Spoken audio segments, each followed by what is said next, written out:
بسم اللہ الرحمن الرحیم. ناظرین، پروگرام میرا پاکستان کے ساتھ میں ہوں آپ کا میزبان فردوس جمال. ناظرین، سب سے پہلے میرے پاکستان میں کل 6 ستمبر یوم دفاع ہے. پیشگی قوم کو اس تاریخی اور دفاع کے حوالے سے اہم دن کی مبارکباد. قومیں ایسے دنوں کو بڑی محبت کے ساتھ اور بڑی عقیدت کے ساتھ اور بڑے جذبے کے ساتھ یاد رکھتی ہیں، اور پاکستان میں اس دن کو قومی سطح پر منایا جاتا ہے. اور 1965 میں پاکستان کی افواج نے، پاکستان کی قوم نے ایک تاریخ رقم کی تھی، اور اس کی یادگار کے طور پہ ہم یہ دن مناتے ہیں، اپنے دفاع کو ناقابل تسخیر بناتے ہیں، اور الحمدللہ پاکستان کا دفاع مضبوط ہاتھوں میں ہے. ایک تو یہ بات ہوئی. دوسری، ناظرین، پاکستان میں نئی حکومت قائم ہو کے کوئی 20 دن ہو چکے ہیں، اور نئی حکومت سے لوگوں کی جو توقعات تھی اس کے حوالے سے ہم بات کریں گے آج کے پروگرام میں. اور پچھلے پورے ہفتے میں بڑے بڑے کچھ ایشوز پاکستان کی قوم کو درپیش ہوئے، ان پہ بات کریں گے.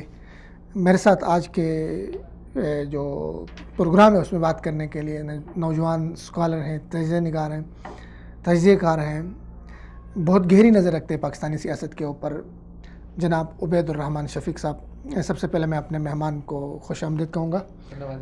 خوش آمدید.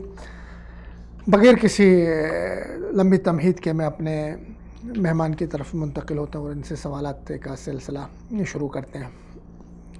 اور 4-5 چیزیں میں آپ کے سامنے رکھوں گا ان سے سوال کرنے سے پہلے. پاکستان میں جو ٹاپ جو ایشوز ہیں اس وقت، آج سے ہم شروع کرتے ہیں. تو آج کے دن امریکی جو وزیر خارجہ تھے وہ پاکستان آئے، اور پاکستان سے پھر انڈیا چلے گئے.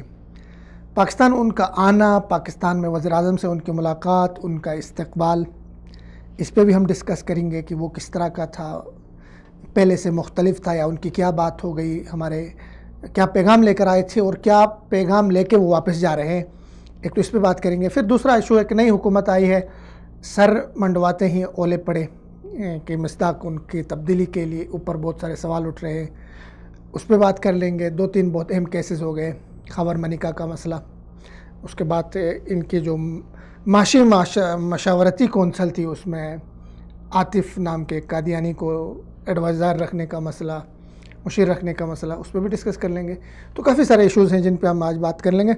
عبید صاحب، سب سے پہلے تو آپ کو خوش آمدید کے بعد، اس پورے جو ایک سسٹم تبدیل ہوا پاکستان میں، 40 سالہ جو سیاست تھی، جو معروف چہرے تھے سیاست کے، بڑے بڑے نام تھے سیاست کے، اس میں سب کہیں چلے گئے، پتہ نہیں چلا کہاں سے آئے تھے کہاں چلے گئے، عجیب معنوں سے اجنبی تھے، کدھر سے آئے کدھر چلے گئے.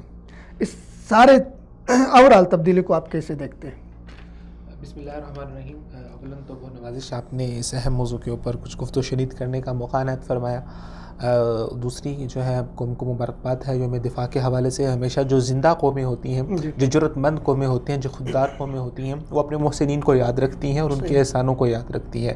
اور جو قومیں اپنے محسنین کے احسانوں کو بلا دیتی ہیں اور ان کو پر طرح طرح کے طعن و تشنیع کرتی ہیں، تو میرے خیال سے یہ بات آپ کی خودداری کے لائق نہیں ہے کہ اپنے محسنین کو آپ کو یاد رکھنا چاہیے.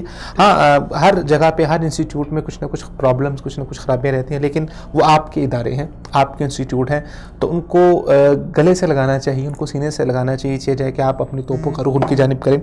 تو یوم دفاع کے حوالے سے پورے پاکستان کو ہم مبارکباد پیش کرنا چاہیں گے.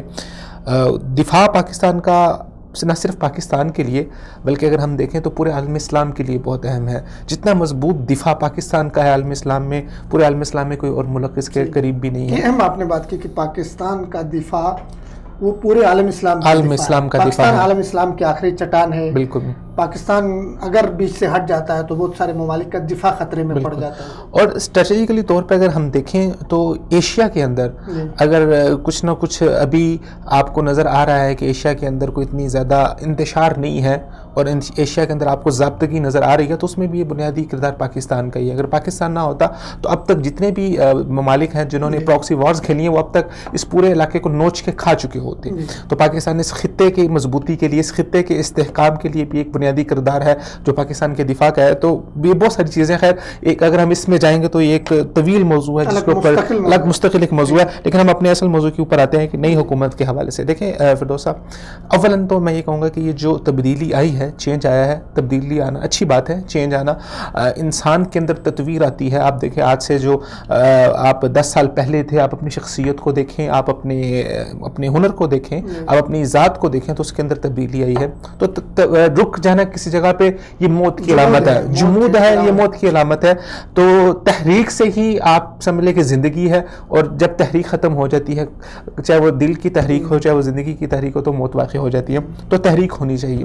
اور پاکستان کی سیاسی تاریخ بہت ہی بری رہی ہے, بہت خونی تاریخ رہی ہے, بہت بدترین تاریخ ہے جسے ہم کہتے ہیں سیاسی حوالے سے رہی ہے, خاص کر سول گورنمنٹ کے حوالے سے کہ جتنے بھی وزرائے اعظم آئے ہیں, خیر جو بھی حالات رہے ہم اس کو ڈسکشن نہیں کرتے, لیکن یہ آپ دیکھ لیں کہ تیسرا ٹرن اوور ہوا ہے جو باقاعدہ جمہوری انداز سے ہوا. تو یہ پاکستان کے مستقبل کے لیے خوش آئند بات ہے. آپ اس کو جمہوری کہہ رہے ہیں؟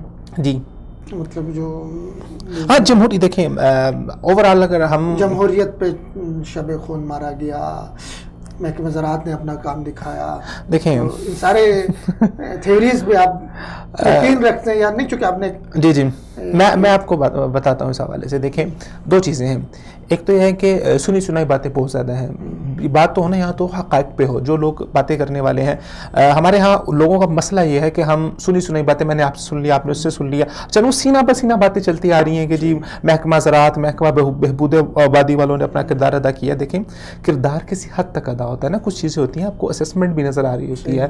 عالمی اداروں کے تجزیے ہوئے, عالمی اداروں نے اپنے پہلے پورے پاکستان کے اندر اپنے انہوں نے فیکٹس اینڈ فیگرز دیے, انہوں نے ایک اعداد و شمار کیا, اس کے مطابق ایک صاف چیز نظر آ رہی تھی, اور نظر آ رہا تھا لوگوں کو کہ یار یہ چیزیں آ رہی ہیں. ہاں اس میں کچھ نہ کچھ رول ہو سکتا ہے, میں اس بات کو ڈینائی نہیں کرتا بالکل بھی, جو لوگ کہہ رہے ہیں ٹھیک ان کی بات میں بھی کچھ طاقت ہوگی, اور یہ رول شروع میں بھی رہا ہے, بالفرض ہم ان کی بات کو مان لیں, تو آپ یہ نہیں کہہ سکتے کہ 100% نتائج کو پر اثر انداز ہو کے رکھی رکھائی پلیٹ دے دی گئی ہے. میں اس بات کو, کوئی بھی صاحب عقل مند انسان جو ہے اس بات کو نہیں مانے گا. ہاں آپ یہ کہہ سکتے ہیں, اس بات کو بھی اختلاف ہو سکتا ہے کہ 50% رول رہا ہے, 10% رول رہا ہے, 20% رول رہا ہے, کچھ نہ کچھ رہا ہے. بہرحال ایک یہ ہے کہ ایک اچھی روایت ہے جس میں یہ کہنا چاہ رہا ہوں کہ جس میں ہمارے سیکورٹی اداروں کی طرف سے بذات خود کوئی مداخلت نہیں ہوئی نا, کہ جس میں ذاتی مداخلت ہو اور پھر انہوں نے باقی اداروں کو پیچھے کر کے جمہوریت کو سبوتاج کر کے انہوں نے خود وہ شب خون مار لیا ہو. تو اس طرح کے واقعات ہمیں دیکھنے کو نہیں ملے. تو ایک اچھی روایت ہے اور یہ بہت خوش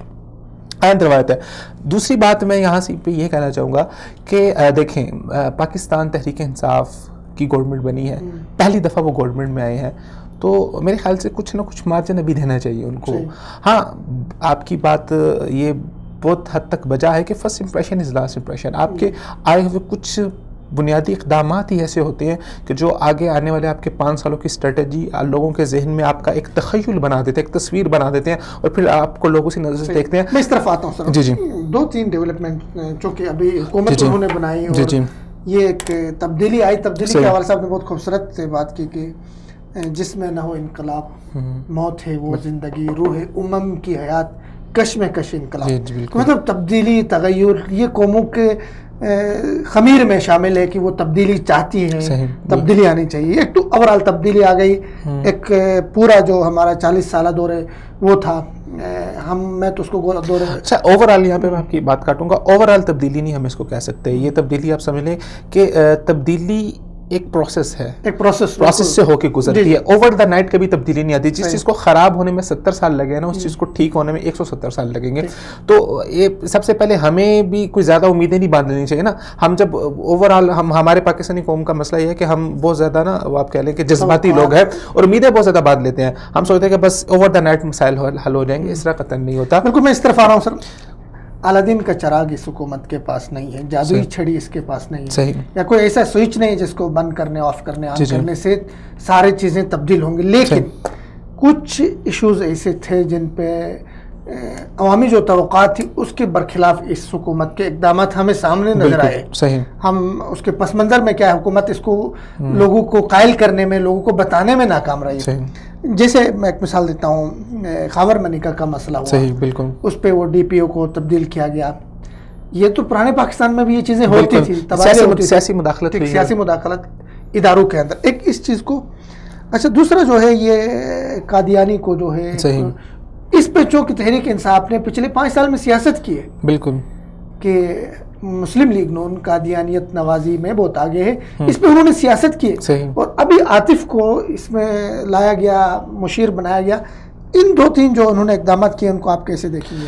اچھا فیروز صاحب، اس میں پہلا جو مسئلہ ہے خاور مانیکا صاحب کا جو آپ نے ذکر کیا ہے، اس میں 2-3 بنیادی غلطیاں میں سمجھتا ہوں تحریک انصاف سے ہوئی ہیں. تحریک انصاف عوام کو اپنا مدعا، اپنا کیس صحیح طریقے سے بیان نہیں کر سکی. جو ان کا موقف ہے، میں یہ نہیں کہہ رہا کہ ان کا جو گورنمنٹ کا ورژن ہے، تحریک انصاف کا ورژن ہے وہ ٹھیک ہے، یا میڈیا کا ورژن ٹھیک ہے، یا جو دوسرے لوگ چاہے میں یہ کہہ رہے ہیں ان کا ورژن ٹھیک ہے. میں کریڈیبلٹی کے اوپر نہیں آ رہا، میں یہ بات کر رہا ہوں کہ پاکستانی گورنمنٹ اپنا ورژن صحیح طریقے سے لوگوں کے سامنے پیش نہیں کر سکی.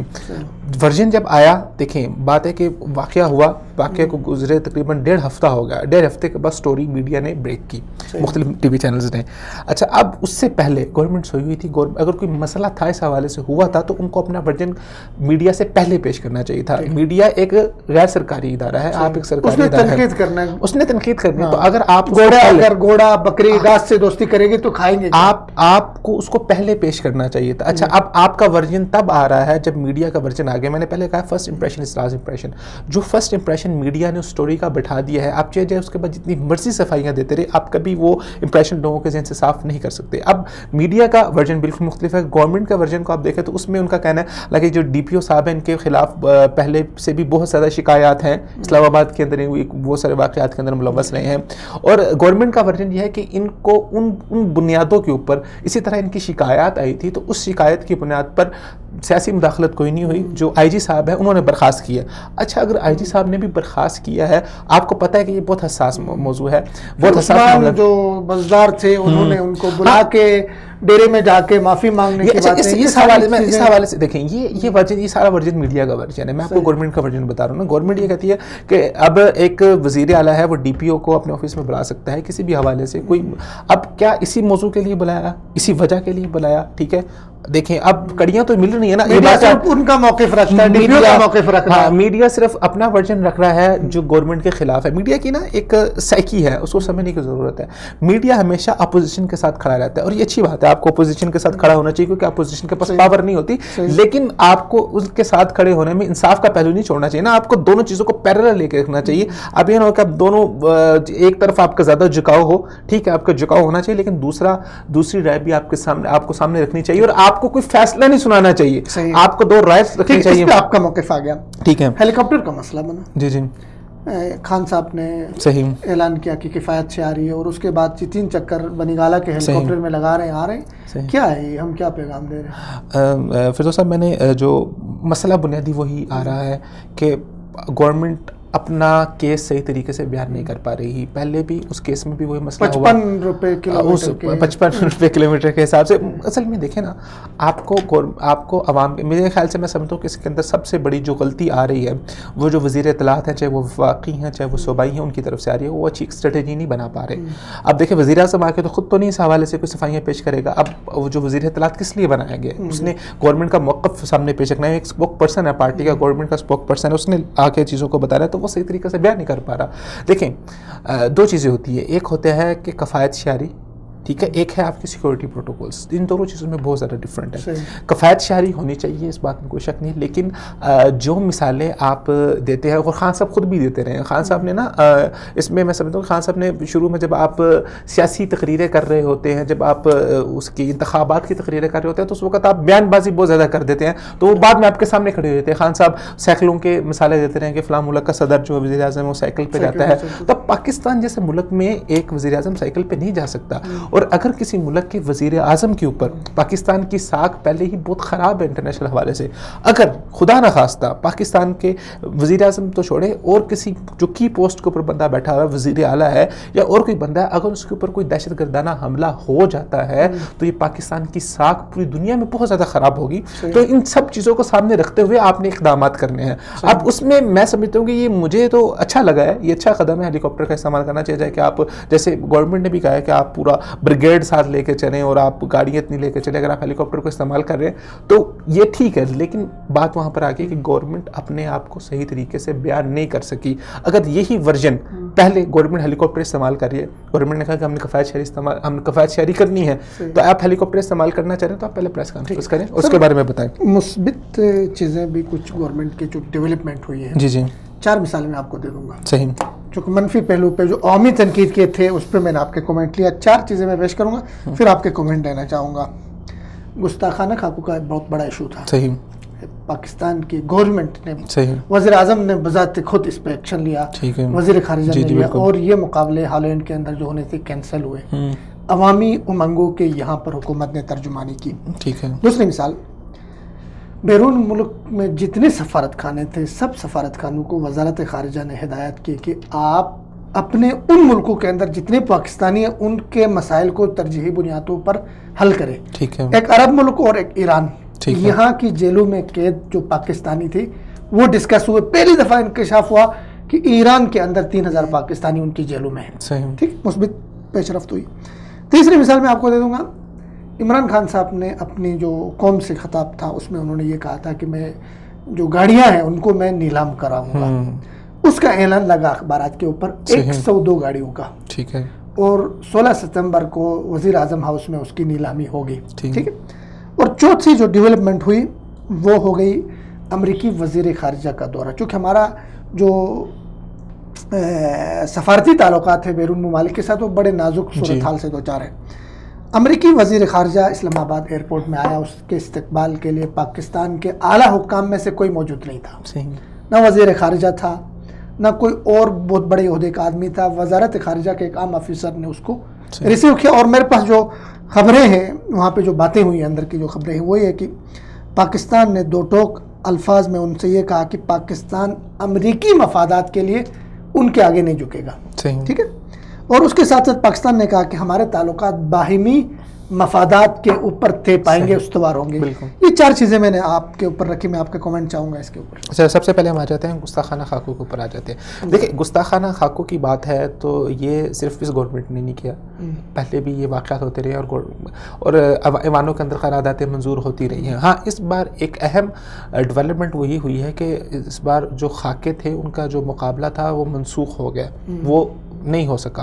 اچھا, اس میں میں نہیں سمجھتا کہ جو ہے نا گورنمنٹ کا کوئی رول ہے, گورنمنٹ کے پریشر کی وجہ سے کوئی ہوا ہے. اوورال اگر آپ جس بندے نے یہ مقابلہ منعقد کروایا تھا اس کا جب اس نے اس کو ختم کیا ہے تو اس کا ایک ٹویٹ آیا تھا. اس ٹویٹ کے اندر اس نے یہ لکھا تھا کہ میں صرف اور صرف جو میرے پارٹیسپینٹ ہیں جو مقابلے کے اندر ان کی سیکیورٹی, ان کو سیکیورٹی تھریٹس آ رہے ہیں, سیکیورٹی رسک آ رہے ہیں, صرف ان کی سیکیورٹی کی وجہ سے کوئی ہمارے اوپر کوئی دباؤ نہیں ہے. ٹھیک ہے, ہمارے اوپر کوئی خارجہ کا دباؤ کہا جاتا ہے. ایک تو انہوں نے ایک ٹویٹ اس نے یہ کی جس میں ہمارے وزیر خارجہ کی ٹویٹ کو اس نے شامل کر دیا. وزیر خارجہ نے کہا یہ وکٹری ہے, یہ ہماری فتح ہے, کامیاب. اس نے کہا فتح نہیں ابھی, ابھی میں نے آگے کام کرنا ہے. ایک یہ, اور دوسری بات یہ کہ تو میں یہ کہتا ہوں اس معاملے میں یہ کہوں گا کہ اس معاملے میں صرف اور صرف مطلب حکومت نے عوامی امنگوں کی ترجمانی ضرور کی, اور یہ پہلے بھی ہوتی ہے. یہ تو ہمارا سب کا, کسی وزیر اعظم کے سطح کے آدمی نے یہ بات تو نہیں کی. مثلا جیسے عمران خان صاحب نے سینیٹ کے اندر بھی بات کی اور خصوصی ویڈیو پیغام میں بھی کہا کہ مغرب نہیں جانتا ہے کہ وہ ان خاکوں سے ہمیں کتنی تکلیف پہنچاتا ہے. میرے خیال میں یہ امنگوں کی ترجمانی کی بہت اچھا ہے, لیکن سارا کریڈٹ ان کا یہ نہیں ہے, باتوں میں تھوڑا سا فرق ہے, اس تک جانا چاہیے. اچھا, دوسری جو بات ہے نا 102 گاڑیوں والی, بہت اچھی بات ہے, گاڑیاں نیلام ہونی چاہیے تھی. لیکن میں یہ سمجھتا ہوں اس وقت جو ہمارے ملک کے ہارڈ کور ایشوز ہیں, تحریک انصاف یہ چاہ رہی ہے کہ ان ہارڈ کور ایشوز سے توجہ ہٹا کے ان چھوٹی چھوٹی چیزوں کے اوپر توجہ مبذول کروائی جائے. اور یہ چھوٹی چھوٹی چیزیں میں سمجھتا ہوں کہ یہ ہو جاتی ہیں. یہ آپ سمجھ لیں کہ تحریک انصاف اپنی ذاتیات کو پروموٹ کر رہی ہے نا, کہ ہم نے 102 گاڑیاں پروموٹ کر دیں. آپ لارجر دین لائف فیصلے کریں, آپ اپنی ذات سے باہر آ کے آپ وہ فیصلے ملک کے سامنے لے کے آئیں جو آپ نے ملک کی اصلاح کے لیے آپ نے کیے ہیں, جو ملک کی بہتری کے لیے آپ نے کیے ہیں. ہمیں سب سے بڑا اکانومی کا کرائسس آ رہا ہے, اس کے اوپر اس میں آپ کو روک لوں گا. یہ ہونا چاہیے, یہ 110 یا 2 گاڑیاں تھی, یہ قومی خزانے سے اس کا سارا یہ 102 گاڑیاں نیلام ہو رہی ہیں. دیکھیں 102 گاڑیاں نیلام ہو رہی ہیں, اس کے پیچھے سارا پرسپیکٹو کیا بن رہا ہے کہ نواز شریف, اچھا ان کے آپ دیکھ لیں جو وہ کر رہے ہیں, پریس کانفرنس کر رہے ہیں, انہوں نے جی وہ پریس کانفرنس کی ہے, یہ سینیٹر فیصل رضا صاحب ہیں, انہوں نے تحریک انصاف کے ہیں. اچھا انہوں نے باقاعدہ, میں حیران رہ گیا دیکھیں, باقاعدہ وزیر اعظم محفوظ کی بہت انہوں نے شاندار قسم کی ویڈیو بنوائی ہے تاکہ لوگوں کے سامنے پیش کی جائے. یہ وہ نیگیٹو, دیکھیں نیگیٹو سیاست کھیل رہے ہیں, وہ نیگیٹو ان کا پہلے لوگوں کا جو پہلے جن کی حکومت ہے نون لیگ کا, ان کا ایک نیگیٹو امیج وہ کریٹ کرنے کی کوشش کر رہے ہیں اور اپنا گڈ امیج بنانے کی کوشش کر رہے ہیں. ان چیزوں سے نکل آئے. اب یہ بچوں والے کام ہے نا. میں اصل میں وہ آئے تھے اسی لیے کہ مطلب ہم تبدیلی کا آغاز اپنے آپ سے کریں گے. ٹھیک ہے. انہوں نے کہا پرانے وزیر اعظم کے زیر استعمال 80 گاڑیاں رہ رہی تھی, وہ میں 2 لاکھ. فردوس صاحب دیکھیں یہ چیزیں بہت نیچے آ جاتی ہیں. یہ 102 گاڑیاں کتنے پیسوں کی ہوں گی, اس سے آپ کیا کر لیں گے؟ آپ اصل تبدیلی لے کے آئے ان نظاموں کے اندر جس کے اندر ضرورت ہے. اصل تبدیلی میں آپ کو بتاتا ہوں, آپ کے اقدامات جو ہوتے ہیں پہلے دن سے بتا دیتے ہیں کہ آپ کس لائن پہ جا رہے ہیں. ظاہری بات ہے ہمیں بھی الحمدللہ کچھ نہ کچھ وقت ہو گیا ہے ملک کو دیکھتے ہوئے, لوگوں سے آپ جیسے دوستوں سے بات چیت رہتی ہے. آپ ان کے اقدامات دیکھیں نا, آپ ان کی کیبنٹ دیکھ لیں, کیبنٹ کے اندر انہوں نے کتنے قابل بندوں کو انہوں نے سائڈ پہ کیا ہے, ان کی جگہ پہ نااہل بندوں کو انہوں نے وزارتیں تھمائی ہیں. اس بات کی حقیقت میں کوئی شک نہیں ہے. تو یہ ایک قدم ہے, ٹھیک ہے. پھر انہوں نے گٹھ بندھن کی سیاست کی ہے. گٹھ بندھن کی سیاست کے اندر انہوں نے بہت زیادہ, آپ سمجھ لیں کہ اپنے اصولوں کے اوپر انہوں نے بہت زیادہ وہ کمپرومائز کیا. خان صاحب کا تو یہ کہنا ہے کہ مطلب اگر یہ پروگریس نہیں دکھاتے ہیں, کام نہیں کرتے, اب کہہ رہے ہیں نا ان وزیروں کو میں تبدیل کر لوں گا. یہ تو اب کہہ رہے ہیں, یہ جب تنقید آئی ہے, تنقید در تنقید آئی ہے, اب کہہ رہے ہیں. پھر اس کے بعد آپ دیکھ لیں کہ یار آپ تحریک انصاف کا جو اصل نعرہ تھا, جو اصل ان کا جس کی وجہ سے لوگ ان کے اندر موٹیویٹ ہوئے تھے کہ یار یہ نوجوانوں کو آگے لے کے آئیں گے, ان نوجوانوں کو جو باہمت ہے, جن کے اندر جذبہ ہے, اور اس کے ساتھ ساتھ وہ کوالیفائڈ ہیں, کوالیفائڈ لوگوں کو لے کے آئیں گے. ان لوگوں نے سب جتنے ہیں نا ان کوالیفائڈ لوگوں کو آگے لے کے آ رہے ہیں, چاہے وہ آپ کا سی ایم پنجاب ہے, چاہے وہ آپ کا آئی ٹی جیسی منسٹری جو ملک کے لیے سب سے اہم ہے. انڈیا اس وقت آئی ٹی پہ بہت آگے جا رہا ہے. آپ اپنے ہمسایہ ملک کو دیکھیں, I T is the future, وہ آگے دنیا کا فیوچر ہے, اور آپ نے آئی ٹی جیسی وزارت ایک ایسے بندے کو ہاتھ تھما دی ہے. کیا آپ کیا کر رہے ہیں, کیا پیغام دے رہے ہیں آپ لوگوں کو؟ پھر اس کے بعد میں آپ نے یہ بات کی, اب اس کے اندر ہی میں بات کرنے لگا ہوں جو آپ نے اس کی عاطف میاں صاحب کی بات کی ہے. دیکھیں عاطف میاں صاحب کا معاملہ بہت زیادہ ہے. ہمیں یہاں 2 معاملوں کو جو ہے نا وہ آپس میں ایک دوسرے کے ساتھ خلط ملط نہیں کرنا چاہیے. خلط ببس ہو رہے ہیں یہاں پہ, ٹھیک ہے. عاطف میاں صاحب بہت ماہر معاشیات ہو سکتے ہیں, ان کی معیشت کے حوالے سے ان کی آراء بہت قابل قدر ہیں. وہ top 25 economist all the world in کے اندر ان کا شمار ہوتا ہے. تو ان کی آراء سے استفادہ آپ کریں, ہمیں اس میں کوئی ہمیں اعتراض نہیں ہے. لیکن آ جا کے اصل مسئلہ کہاں پر آتا ہے کہ اگر پاکستان کے اندر اگر ایک ہندو چیف جسٹس ہو سکتا ہے تو کیا ایک ایڈوائزری کونسل کے اندر, ان کو ایڈوائزری کونسل کے اندر شامل کیا گیا ہے. تو اس کے اندر بنیادی مسئلہ, اصل مسئلہ قادیانیت کا نا. دیکھیں جو علماء جن سے ہماری بات ہوئی ہے ان کا یہی کہنا ہے کہ ہمیں قادیانیت سے اس وقت کوئی مسئلہ نہیں ہے کہ اگر قادیانیت اپنے آپ کو ایک غیر مسلم اقلیت قبول کر لے تو ٹھیک ہے نا. جس طرح ایک ہندو ایک سکھ آ سکتا ہے تو ٹھیک ہے, ہم ان کو بھی قبول کر لیں گے. لیکن قادیانیوں کا مسئلہ یہ ہے کہ وہ اپنے آپ کو مسلمان کہتے ہیں, اور پاکستان کا آئین و قانون یہ کہتا ہے کہ یہ مسلمان نہیں ہے. تو یہاں پر آ کے اصل مسئلہ ٹکراؤ ہو رہا ہے, وہ اپنے آپ کو مسلمان کہہ رہے ہیں. یہ اصل مسئلہ یہ ہے. نقطہ ہمارے جی سمجھائیں. قادیانی ایک قابل آدمی ہے, ٹھیک ہے.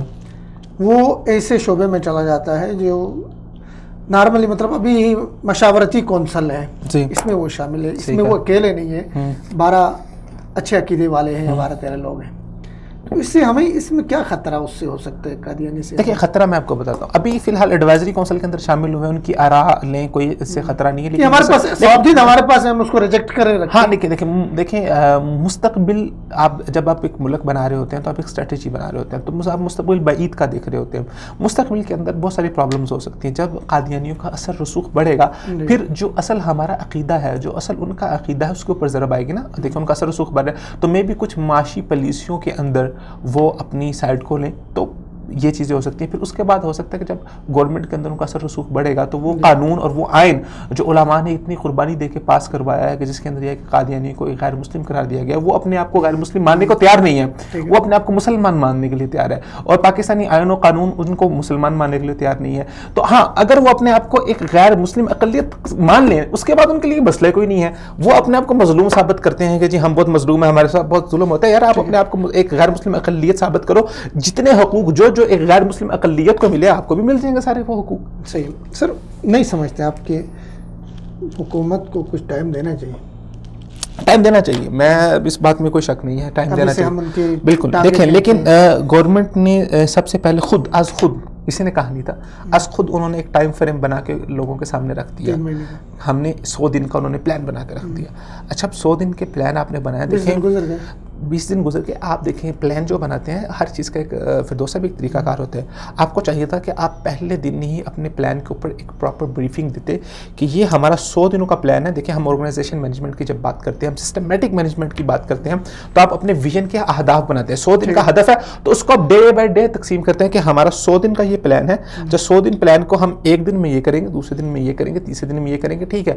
آپ جو 100% پلان بناتے ہیں, میں کہتا ہوں اگر آپ اس میں سے 60% بھی اچیو کر لیتے تو یہ آپ کی بہت بڑی جیت تھی. لیکن کوئی بریفنگ نہیں, کوئی کچھ نہیں. 100 دن کا پلان ہم 100 دن کا پلان ہم 1 کروڑ روپے دے دیں گے, ہم وہ دے دیں گے. ہو گیا آپ کا.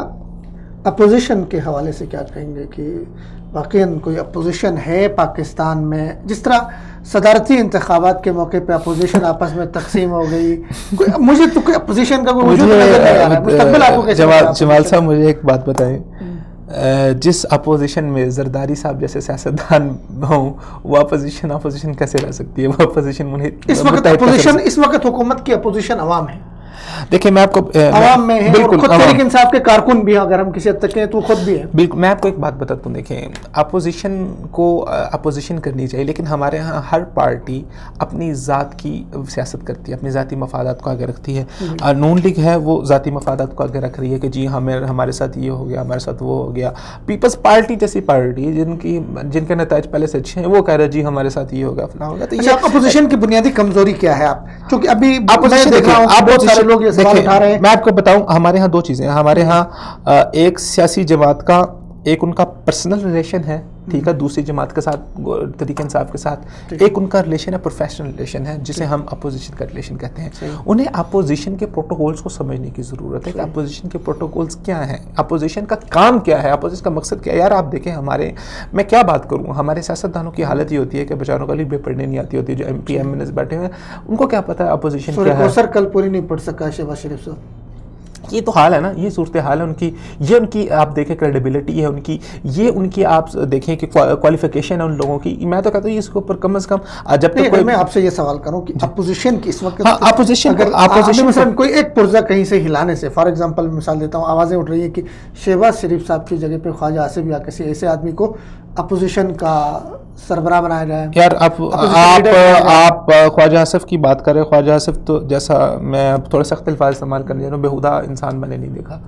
یار اس طرح کی بیہودہ زبان اور گفتگو جو بندہ استعمال کرتا ہے, نامعقول آدمی جس طرح کی بیہودہ گفتگو کو استعمال کرتا ہے اسمبلی کے اندر, یہ ایک اسمبلی کو وقار کو مجروح کرنے والی بات ہے.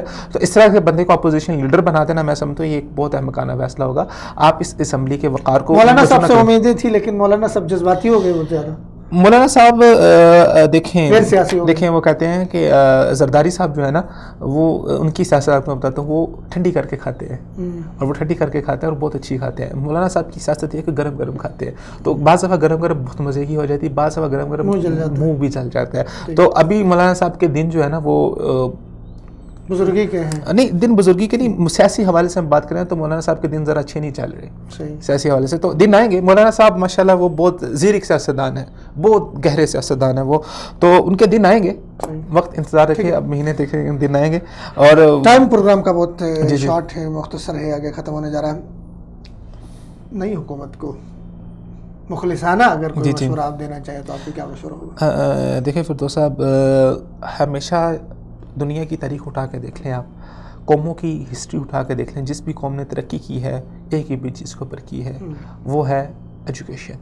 وہ ہے تعلیم. جب تک آپ تعلیم یافتہ نہیں کریں گے اپنے نوجوانوں کو اس وقت تک آپ کی قوم ترقی نہیں کر سکتی. آپ بڑے سے بڑا انفراسٹرکچر بنا لیں. لاہور میں نے اپنی آنکھوں سے دیکھا ہے اتنا بڑا انفراسٹرکچر بنا ہے, میٹرو کا, اورنج ٹرین کا, اور بڑے بڑے پل بنا دیے انہوں نے ماشاء اللہ. اب ایک چھوٹا بچہ ہے جس کو موبائل استعمال نہیں کرنا تھا, اس کے ہاتھ میں آپ 1 لاکھ روپے کا موبائل پکڑا دیں گے تو وہ دوسرے دن اس کا ستیاناش کر کے آپ کے ہاتھ میں پکڑا دے گا, نہ اس کو استعمال کر پائے گا. تو اتنا زیادہ پیسہ جو آپ انفراسٹرکچر پہ لگا رہے ہیں, انفراسٹرکچر ہونا چاہیے. میں اس بات کی افادیت سے قطعاً میں انکار نہیں کر سکتا, لیکن آپ کو سب سے پہلے اپنی قوم کی صلاحیتوں کے اوپر, ان کی سکلز ڈیولپمنٹ کے اوپر کام کرنے کی ضرورت ہے.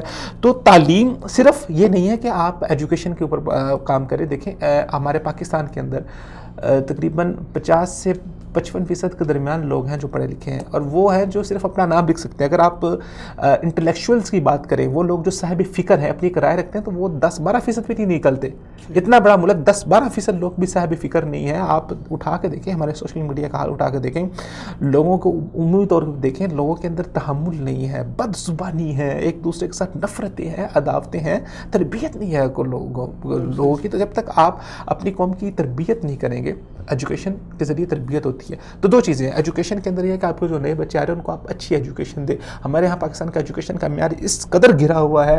ہمارے اوورال اگر آپ دیکھ لیں, جو پرائیویٹ سکولز ہیں, پرائیویٹ کالجز ہیں, اتنی بھاری فیسیں لیتے ہیں, لیکن اس کے باوجود ہمارے پاکستان کی سوسائٹی کے اندر کوئی انوینشنز نہیں ہو رہی, کوئی نئی ایجادات نہیں کر پا رہے نا. تو ایجوکیشن کا معیار بہت گرا ہوا ہے. اس ایجوکیشن کے معیار کو اوپر کرنے کی ضرورت ہے. اس کے ساتھ ساتھ ہمارا وہ نوجوان طبقہ جس وقت بے روزگار پھر رہا ہے, جو باہر جو بری صحبت میں بیٹھ رہا ہے, جو ڈرگز کا عادی ہو رہا ہے, اس کو ضائع ہونے سے بچانے کے لیے اس کو ہنر مند بنانا پڑے گا. آپ کو ایک ایسے علیحدہ سے انسٹیٹیوٹ کھڑے کرنے پڑیں گے جہاں پر آپ ان کو ہنر مند بنائیں, آپ ان کو IT کے کورسز کروائیں, آپ ایسے کورسز کروائیں, ان کی کھپت. آپ کے پاس ایک اتنا بڑا منصوبہ ہے سی پیک کا, تو آپ ہیومن ریسورس جنریٹ کریں.